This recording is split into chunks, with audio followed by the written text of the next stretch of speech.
Hello and welcome to Want to Hear Something Weird, a weekly weird podcast about weird stuff. I'm one of your normal hosts, Tom. And I'm Laura. Laura, how are you doing this week?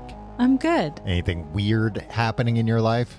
Tom, unfortunately, we live together and we know. What do you mean, unfortunately, we live together? So you already know if there's anything weird If there's happening anything weird, yeah. I mean, there is weird stuff happening in your life, but not of the paranormal variety. Fortunately, right. And fortunately not. I'm not exactly craving any paranormal weirdness in my life at the current moment. At the very least, you never want it at home. You know? That's the worst place to be experiencing. Right. It's like you want your home to be a safe, paranormal-free space. Right. Yes. If you went to a haunted house, you'd feel ripped off if you left there without any kind of paranormal. I suppose so. If that's what you're going for. Well, why else would you be going to a haunted house? I'm saying like a real haunt, not like a theme park haunted house. A certified haunted house. Wow. Do they certify them? They should. If they don't, that's a good business. If that isn't out there, we certify your... Cut this out. We'll just spin this into a new business, certifying haunted houses. This week, I'm telling you about something weird, but not weird in that way. Oh. Weird in a different way? Okay. Well, as long as it falls under the umbrella of weird, I would even argue that it's weirder than ghosts. Oh. Yeah, you don't hear that nowadays very often, that claim. Yeah. I want to talk to you about Project Pegasus. Pegasus. Yeah. Okay. Have you heard of Project Pegasus? Yes. You have? Yes. Well, it's top secret. You're not supposed to have. Oh no. Are you is this whole thing a psyop? You're actually CIA and you've been placed here to cut this out too. So there's a few different Project Pegasus, I guess, because it just sounds like a cool name. So this is not to be confused with the Edward Snowden Project Pegasus stuff. Okay. Because that was kind of the key. That was like what he was blowing the whistle on, I think, was, all this data collection and everything. There's a even more secret Project Pegasus, because this one dealt with time travel. And the CIA, was behind all this, of course. We know about this because of a guy named Andrew Basiago. Okay. He's the whistleblower here. He's the one who told us about this. I mean, he does consider himself a whistleblower. And if he's telling the truth, sure, he is a whistleblower. Okay. It's going to be hard to make a case that he's telling the truth, but we'll see. Okay, so this all started with the Philadelphia experiment. Do you know about that? You're from Pennsylvania, so presumably they taught it to you in school. No, they didn't teach it to us in school. Really? Why? That's Pennsylvania education for you. That would explain a lot. So the Philadelphia experiment was an experiment, I believe, towards the end of World War II. So basically the idea was like end of World War II, they were throwing everything at the wall of like, how do we just stop this war from and that this is how the Manhattan Project came about. Like, instead of just continuing to battle this war of attrition, like what's some like next level shit we can start whipping out that's gonna just make the other side go, all right, enough. The atomic bomb, of course, did it, but one of the ideas was making the ships invisible to radar, that they could make battleships invisible to radar. Now, one of the things that's pointed out as kind of a misunderstanding of what they may have been, because the info on all this is very sketchy of like what's real, what's not, what kind of got added onto the lore. Okay. But it starts in a pretty grounded idea of not only making a ship invisible to radar, but making it invisible to magnetic mines. Oh. So the idea was that they could like magnetize the boats in a way that it wouldn't trip the mines, which would have been huge. Now, the story is that when they experimented doing this, they surrounded a ship with huge electromagnets, and that when they turned it on, the ship disappeared and showed up at another port hundreds of miles away. They were like, what the heck? They turned it off, and all the people on the boat either went missing, went crazy, or were found fused in the boat itself. What do you mean? Like fused into the fuselage of the boat. So basically they got teleported and, the molecules got mixed up. And when they came back, they were part of the boat. Jeez. Which you never want. That's not what they were after. But so they were like, all right, we're not going to make invisible ships, but we'll keep refining this process. And we'll see. Was that's part of the lore. We don't know how true. Yeah, we don't. Yeah, that's part of the lore that this is what happened. It could be that the Philadelphia experiment never happened at all. Mm-hmm. It could be that they were just doing the I guess somewhat basic idea of, hey, can we make our ships not set off mines? It didn't work. They moved on to the next idea. But according to Andrew Basiago, they started working on other stuff, one of which was called the Chrono Vision, which was essentially a magic TV. He referred to it as a magic mirror, but kind of a magic TV that would let them look into another time period, but without actually going there, kind of like a window through time. Okay. And that they learned how to do this because after Tesla died, the CIA took all of his documents from his apartment because he, famously died in poverty. Mm-hmm. And I think there is something to that a lot of his stuff did get taken by the government, which again is just this guy was a genius and we don't know what he stumbled on. Let's just take all this. Mm-hmm. But not according to Andrew Basiago, because he said, all right, they came up with the screen. But then they decided that they should go further and they should create a kind of like a time travel initiative, create something called chrononauts instead of astronauts. Oh, so essentially people who would go out and explore.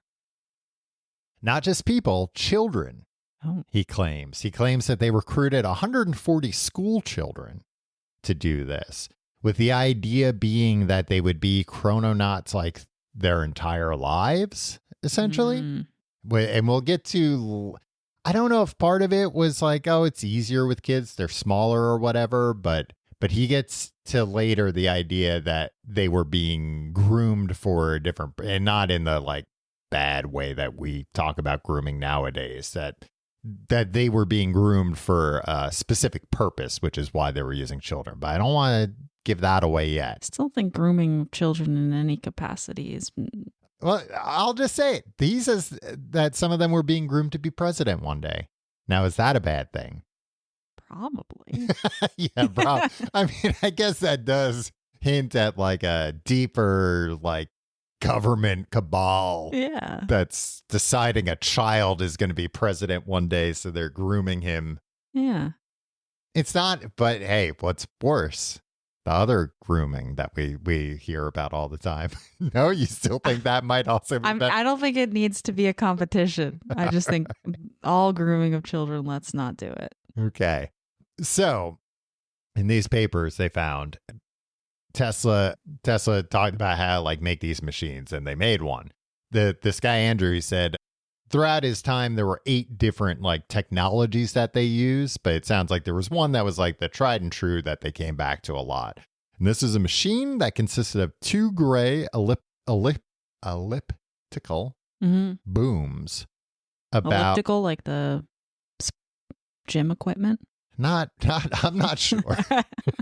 He called them elliptical booms. So yeah, I'm guessing maybe rotating things, rotating booms, you know, you think of a boom mic, or a mic boom rather. 8 feet tall, separated by about 10 feet, between which a shimmering curtain of what Tesla called radiant energy was broadcast.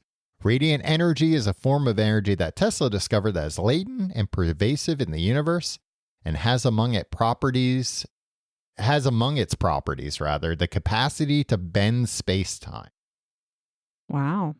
So he said, yeah, they would basically just set it and forget it.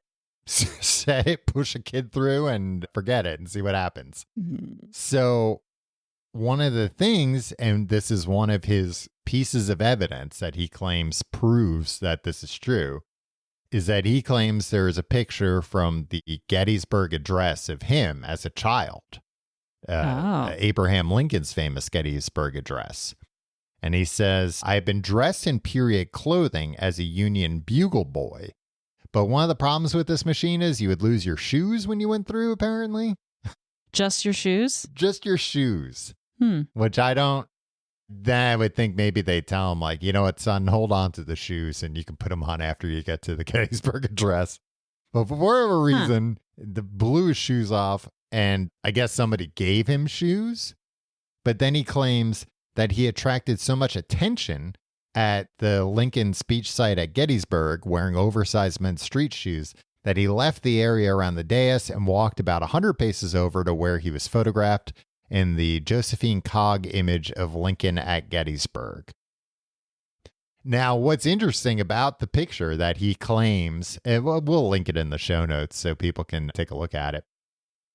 What is interesting about this particular photo is because it's been, researched due to these claims, it is now thought that this is actually the first photo of Lincoln at Gettysburg. Because if you look like way into the background and zoom in and enhance, there's a guy that looks like Lincoln without his hat on that like a bunch of people are crowding around. So historians actually think, oh yeah, that actually probably is Lincoln. And this chronologically is the first picture that he appears in at Gettysburg. So historians believe that. Historians believe. Like internet sleuths. Not internet sleuths. Okay. Internet sleuths believe also in the photo is a 12-year-old child from the 1970s that has been transported back there. Maybe not 12, maybe 10. Also, they kept sending him back to Lincoln's assassination. Oh. He said he traveled to Ford's Theater the night of Lincoln's assassination on 5 or 6 occasions. He did not, however, witness the assassination. Once I was on the theater level where he was shot, and I heard the shot followed by a great commotion that arose from the crowd. It was terrible to hear. But he said that each of his visits to the past was different, like they were sending us to a slightly different alternative reality on adjacent timelines. But as these visits began to accumulate, I twice ran into myself during 2 different visits. Wow. Yeah. Unlike the jump to Gettysburg, in which I was clutching. So they couldn't figure out the shoe thing, I guess, but they sent him with a letter to Navy Secretary Gideon Welles to offer me aid and assistance in the event I was arrested. So I guess they were like, here, hold on to this letter. This letter is addressed to a Naval Secretary, and I don't know what it said on that letter that would have convinced the secretary, like, oh, this kid's from the future. This kid's all right. He's from the future, but so don't let him go back. What would they have thought he would be arrested for? I don't know. Okay. Maybe just being in the wrong place at the wrong time. But he said he did not get any of that material when they sent him to Ford's Theater. So he was kind of worried about something weird going on and him winding up in trouble. You may ask, how did he get back? How did he get back?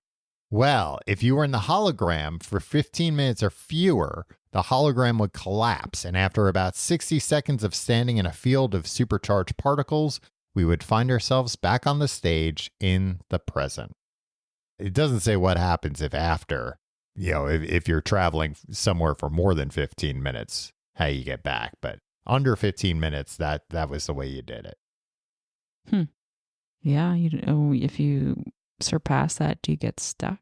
I wonder. Do you get what? Stuck in time. You might. He at least from my research, he didn't really go into that part. He was avoiding that. Well, let me tell you what happened to him. What happened to him? Secretary Donald Rumsfeld, he was involved in this, of course. Mm-hmm. And he explained to this guy's dad, because, of course, this guy, Andrew's dad, he had to be in on all this stuff, too. Oh, because he was okay with his son being a part of this? Yeah, exactly. He had to, I don't know, presumably drive him to the CIA every once in a while to yeah, it's fine. You can send my son back to the Lincoln assassination. And well, it is interesting because I guess it's, this is one of those guys that like wrote a book. I did not read his entire book, but I guess he maybe talks more about that in there, about like what his dad's role was. Cause I think maybe he says like his dad worked for the CIA or something like that. I guess that makes sense. But he was asked in 2016 who was going to win the upcoming election, Clinton or Trump. And he said, as for Hillary Clinton, I have no data, Basiago said in 2016. I think it is reasonable to infer that were she a future president, there would have been a pre-ID of her. As for Trump, I have a vague memory that my father took special note of Trump during an appearance by him on the Phil Donahue show and might have even commented that he was a future U.S. president. So he thinks his father can see the future? That his father had knowledge of the future. Huge if true. Huge if true. And I'll tell you why it might have been true. Because according to Andrew Basiago, one of his school chums involved in all this was young Barack Hussein Obama. Wow. The best way to learn a language? Immersion. Living where the language is spoken and using it every day. But if that's not in the cards this year, you can still learn a language the second best way, and that's with Babbel. Babbel's designed by real people for real conversations. Babbel's quick 10-minute lessons are handcrafted by over 200 language experts to help you start speaking a new language in as little as 3 weeks. Don't pay hundreds of dollars for private tutors or waste hours on apps that don't really help you speak the language. Laura, we've visited Mexico and France, having learned a little bit of the language before we went, some conversational skills. And I personally thought just knowing how to like ask for directions or like how to order food, it made me a million times more comfortable being in those places. And Babbel's speech recognition technology helps you improve your pronunciation and accent. Here's a special limited time deal for our listeners. Right now, you can get up to 60% off your Babbel subscription, but only for our listeners at babbel.com/weird. Get up to 60% off at babbel.com/weird, spelled BABBEL.com/weird. Rules and restrictions may apply. This week's episode of Wanna Hear Something Weird is sponsored by BetterHelp. We all carry around different stressors, big and small, and when we keep them bottled up, it can start to affect us negatively.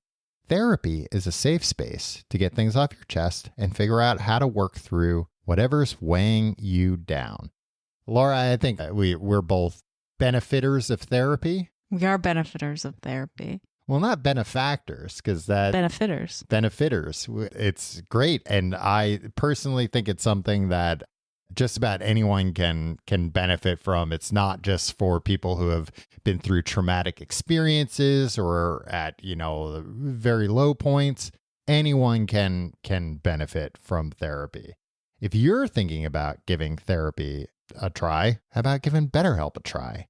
It's entirely online, designed to be convenient, flexible, and suited to your schedule. Just fill out a brief questionnaire to get matched with a licensed therapist and switch therapists anytime for no additional charge. Get it off your chest with BetterHelp. Visit BetterHelp.com/wannahear today to get 10% off your first month. That's BetterHelp, HELP.com/wannahear. So, as I mentioned, Donald Rumsfeld apparently went to Andrew's dad and said, what we plan to do with the kids is in high school. So this is like, he's been in it a few years. He's a teenager. We're going to admit them to the Naval Academy as first year plebs when they graduate from high school. And then we'll use that as a pretext for involving them in future project activities. So he's basically saying, oh yeah, they'll go to Naval Academy. So then that way they can keep working on shit, We can have these kids going to some liberal arts school. Right. And then they have to take time off their art history degree to come travel in time. Space and time. So there in 1971-72, they were already planning our destiny that was going to be the fall of 1979. Oh, so this is like a while. This is like kind of in the beginning, I guess. And I guess, his dad told him about this and he was like, I don't want to do that. I don't want to go in the military academy. And he relayed that back. And old Rummy was like, oh boy, we should run this up we got a mirror to the future. Let's see what happens. Oh. And that apparently that would lead to this guy becoming a whistleblower. So they're like, all right, that guy, he's out. But this Barry Obama kid, he's still getting straight A's. He's still doing everything we got. Great. We'll just groom him to be president one day. So he was told, because he was being groomed alongside Obama to one day be president, that, and this is something for us to keep in mind in the future now, he has no prior knowledge. He does have prior knowledge that he will not only run for president, which he did in 2016. He ran as a write-in. Because basically it sounds like it Wait, who did? This guy, Andrew Basiago. Okay. It occurred to him, hey, I was being groomed to be president. Maybe I should throw my hat in the ring. But that during one of the elections, which would have to be between 2016 and 2028, because he's not running past that, he is either elected president or vice president. So keep that in mind, that if that happens, maybe we should listen to the rest of this guy's story. If we wind up with a president or vice president, it's like a big difference. Well, yes. Anyway, so he got out of all this stuff for a while. He went and had a normal school life, presumably. But do we know around what age he was when he got out of it? Oh, like in his teens, it sounds like. But you know what they say about the CIA? You're never out. So they pull him back in. He claims that from 1980 to 1984, he was recruited into a second CIA-led project that involved the use of teleportation technology, but this time for travel to Mars. These jump rooms led to him and others traveling to the Red Planet on multiple occasions, witnessing indigenous life on Mars, as well as secret bases there. And he claims that during this time, he learned that Barack Obama had been pre-identified as a future president. And this is when he learned that he was supposed to be a president one day, too. Barack Obama also is told, because when he and I were serving in the Mars Jump Room program, we were being trained under Ed Dames in the summer of 1980 at the College of Syracuse in Weed, California. His presidency and mine were being openly discussed by all who was present, not president. So Barack Obama was not only aware of his presidency when they were being trained in 1980 when he was 19, but they also were roommates together at this college, and he was reading briefing documents that were being given to groom him for the presidency. So they were already kind of, cluing him in on all the stuff that would happen. Do we know when he's claiming all of this? Well, that was in 1990. Or in 1980, he was saying that was happening. But when did he say that? I believe he started in 2004-ish. I don't think he identified. Yeah, he didn't identify Barack Obama until Barack Obama became a likely he wasn't like, oh, presidential. that guy running for state senate, he's going to be president one day, and I worked with him, because then that would be pretty amazing. Yeah, I don't think it was until way after that. Okay. But yeah, he claimed that they went to Mars a bunch of times, and that there was an elevator that would morph into from a box into a cylinder, and then passengers could step out onto the surface of Mars. He said they have an underground civilization where he was taught, and that there's, the big photo of the head on Mars that, some people claim that's actually where they had the jump rooms going to and everything. What's the head on Mars? The face on Mars. Oh, okay.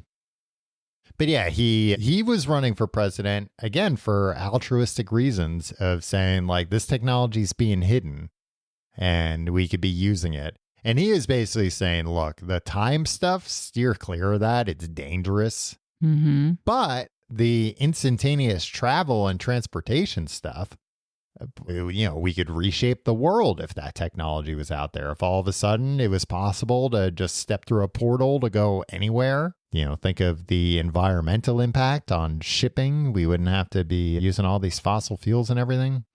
There's a lot of industries that would not. Exactly. That would not see too kindly to that kind of information coming out. Mm. But that's why he was my write-in vote in 2016. Unfortunately, that was not the right time to be writing in Cranks. No, I didn't write him in, but he sounds like a nice enough guy. Give him a shot. What's the worst that could happen?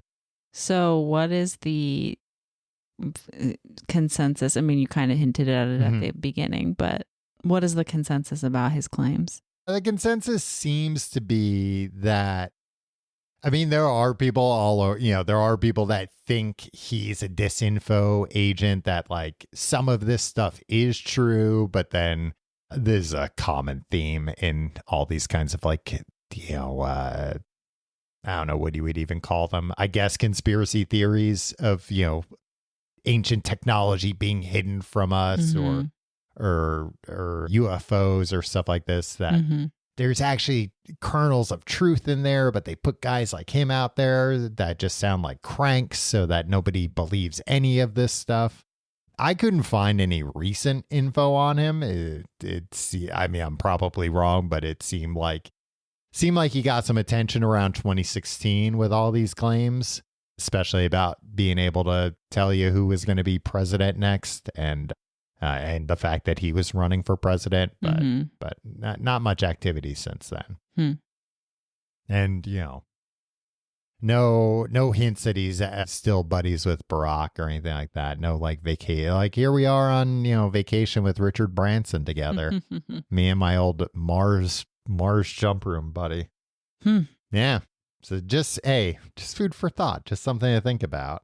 We have a voicemail this week that I'd like us to listen to and perhaps pontificate about. Here it is. Hi, want to hear something weird, Pod?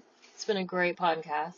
I'd like to contribute. I feel like my family is morbid, but also believes in ghosts, but I don't know if they would call it ghosts. But when someone in the family dies, which sounds weird, but death is normal, the older relatives always ask, have they visited you yet? Which is so weird. Like when my grandma died, her sister, my great aunt, was like, oh, your grandmother visited me last night in my room, but she's been dead since the 90s. But they just talk about it like it's all normal. And I'm like, was it a dream? And she goes, no. And then that great aunt finally died at 105, by the way. And everyone was like, I wonder who she's going to visit next. And I'm just like, are we really saying this? Do we believe in ghosts? Do I? I don't know, but I think I do. And then when I tell my husband this, he thinks I'm effing nuts. I don't know how to feel. I wish I was visited by a ghost. I'd love to see my great aunt again, but I haven't been. And I keep waiting. Just want to see something weird. But so far, nothing. Anyway, thanks. Bye. That was a message from Leanna, who's just finding out that she's in a ghost family. And she doesn't sound like she's just finding out. It seems like it's just dawning on her. Oh, I'm in a family that believes in ghosts, which I think is a type. Yeah, some families that's definitely believe in ghosts. Yeah, and some families don't. I guess you're right. Yeah, I think that's pretty cool. That her family. Oh yeah. I mean, it's more interesting. It's more interesting, but it also makes death less of a secretive, like, scary thing that we don't talk about. It's sort of a little more of an open, like, okay, yeah, that this person passes on, but they come back and visit. And that's just the way it is. And just normalize it, not make it a strange thing. Yeah, I've heard people talk about, like, are you familiar with the theory of mind? No. It's basically the idea that it considered a somewhat unique human ability that we can anticipate how other people, like, we can kind of almost like emulate somebody else's mind. You know, I'm sure you could think right now, oh, if I come through the doors wearing a clown costume, like I know exactly what Tom's going to react, how he's going to say. Like you can think that in your mind. Maybe not something as extreme as that. But you can kind of imagine how I would react. That's kind of like almost a way for a person's like personality to live on in other people's minds. Oh, okay. And that as long as that exists, that person isn't necessarily gone. So even beyond, if you believe in ghosts or not, I think that's like an interesting idea of somebody living on. But yeah, it is. I mean, I remember when my dad passed away, my mom said like a few different things that she saw were like signs from him. And it made me feel kind of weird because I thought like, she's never really like talked like this throughout my life. But, and obviously she had lost her husband. So it was something, I wasn't gonna be like, no, stupid. But it did, I think similarly to Leanna here, kind of like take me aback of like, oh, is this new? Is this a new way of thinking? You've always thought this? Is this... Right. Is this normal? I'm not really sure how to react to this. And I think me and you probably fall in the same category as Leanna here of like, I want to see something weird. Do I though? I don't know. Do you? Maybe. In a safe space. I think it's one thing. Similar to this story, I do think if it were, a loved one and it would be, it's not like a scary weird thing. It's a comforting weird thing. Right. Unless they're telling you, help, there's been a clerical error and I'm in hell. That would be horrific. Yeah. But no, I do think, if there's some kind of a comfort, like, then I think that would be one thing. Yeah. But it is interesting I think it's so much of it is also based in cultural beliefs. I think there's just so many cultures that are so much more open and open to sort of anything that's spiritual, paranormal, whatever you want to call it. Great call. Thank you so much for calling. Thank you, Leanna. Food for thought, something to think about. And if you want to send in your thoughts, you can email us wannahearpod@gmail.com. You can also check out speakpipe.wannahear.com/wannahearpod, where you can leave a voicemail. It's just a little bit easier. You just have to tap a button. You can check out all our social media. We're at wannahearpod on X, on Facebook, on Instagram, on TikTok. And I think that's it for this week, right? Thanks for listening. Oh, you can email us. Oh, right. wannahearpod@gmail.com. That was the one I forgot. You remembered, though, in the end. Thank you for listening. We'll see you next week. Want to Hear Something Weird is a Clamor audio production, distributed by the Cloud 10 Network. Hosted and executive produced by Tom Reynolds and me, Laura Anderson. Executive produced by Aaron Hilliard. Clamor General Manager Rich Statter. Associate Producer Ethan Aronson. Post-production supervised by Devin Ruskin. Production Assistant Samara Mullick. Special thanks to Sim Sarna and Saiba Krieger at Cloud 10.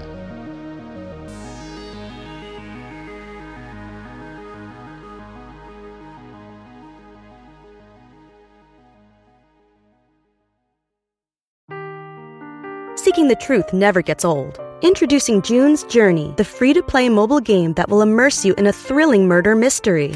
Join June Parker as she uncovers hidden objects and clues to solve her sister's death in a beautifully illustrated world set in the Roaring '20s. With new chapters added every week, the excitement never ends.